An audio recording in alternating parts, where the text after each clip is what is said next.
Ladies who friend-zoned your current partner at first, what changed your perspective? I met Salvador in the most basic way possible. We both swiped right on Tinder 2 years ago. Our first date was decent but zero sparks. Nice convo, split the check, awkward side hug goodbye.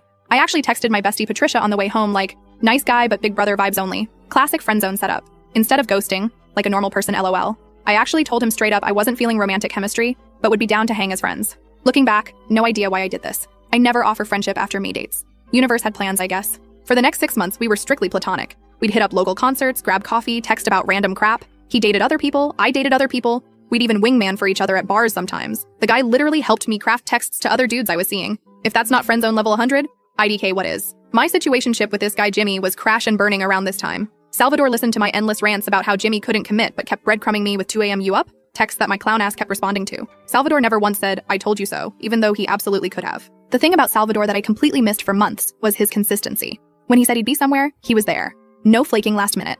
No, sorry, got caught up with work texts when I was already at the restaurant. Meanwhile, I was chasing after emotionally unavailable guys who treated basic respect like it was some premium feature. The moment that started shifting my perspective was embarrassingly mundane. My ancient laptop died mid-job application, and I was having a full meltdown because I couldn't afford a new one. Salvador came over with his spare laptop and set it up for me without making me feel like a charity case. Just handed it over like, use it as long as you need, no rush. No guy I'd actually dated had ever been that thoughtfully helpful without expecting something in return. After that, I started noticing other things. How he remembered random stuff I mentioned once in passing. How he'd send me articles about topics we'd discussed days earlier. How he never made me feel bad about canceling plans when my anxiety was spiking, unlike Jimmy who'd guilt-trip me for days.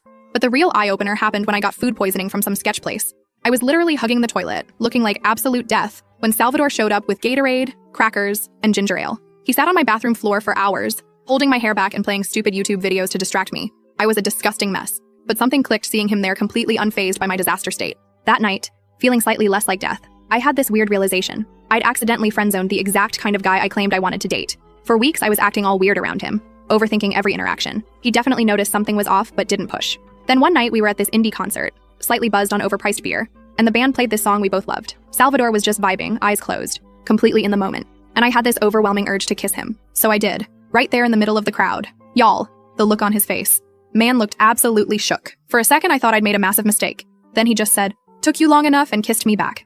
Turns out he had feelings for me since our first date, but respected my friendship boundary. He'd actually tried to move on several times, but kept comparing other girls to me, which LBR is annoying but also kind of flattering. We've been officially together for 14 months now, and it's honestly the healthiest relationship I've ever had. No games, no wondering where I stand, just two people who actually like each other building something real. Last month, he proposed at the same concert venue where I kissed him. I said yes before he even finished asking. For those asking about Jimmy, he actually texted me a wade literally the week after Salvador and I became official. The audacity of mediocre men continues to astound me. Blocked and never looked back.